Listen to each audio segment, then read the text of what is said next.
Bienvenue dans cette vidéo. J'ai le plaisir de vous présenter mes moments artistiques à profiter de la nature pour peindre en plein air. Et ici, je vous propose une activité spéciale à l'aquarelle.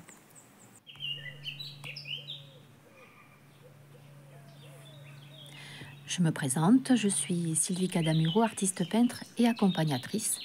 Et je donne régulièrement des cours et des stages, que ce soit en intérieur ou en plein air comme aujourd'hui, pour vous permettre de favoriser votre expérience et surtout de travailler dans la détente. Que vous souhaitiez participer à un stage ou tout simplement peindre en solo pour vous-même, voici la liste du matériel qu'il faudra prévoir si vous choisissez l'aquarelle. Déjà votre papier, papier aquarelle 300 grammes. En ce qui me concerne, j'ai choisi sur le satiné. J'aime bien l'expérience et le papier aquarelle satiné me donne d'autres effets à travers cette technique. Sinon, pour faire simple, prenez du papier aquarelle 300 grammes, grain fin, classique pour l'expérience. Pour les boîtes aquarelles, choisissez celles qui sont qualifiées de carnet de voyage. Elles sont faciles à transporter.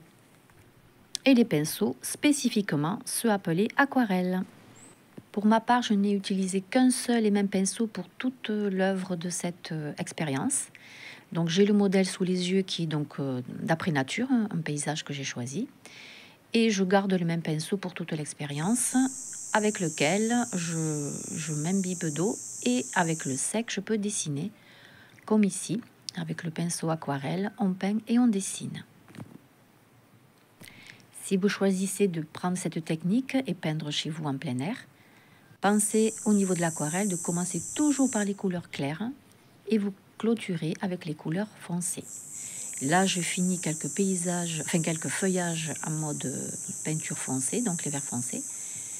Et tout simplement parce que le clair ont déjà été déposés sur ma feuille avant de donner les contrastes par les ombres. Ce n'est pas toujours facile de peindre d'après nature quand vous avez votre paysage sous les yeux, tout simplement parce que c'est votre œil qui doit photographier, avoir un sens de l'observation modifié par rapport à la photo, si vous faites d'habitude des aquarelles ou d'autres types de peintures, avec la photographie.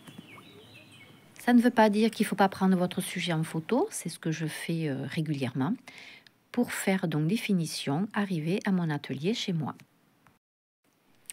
Voici l'expérience terminée, mon sujet clôturé en plein air, avec mon modèle sous les yeux.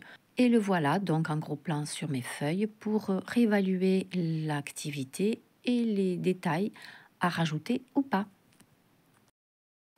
J'ai eu le plaisir de vous partager cette expérience de peindre en plein air à l'aquarelle. D'autres techniques de peinture sont aussi au service de notre apprentissage.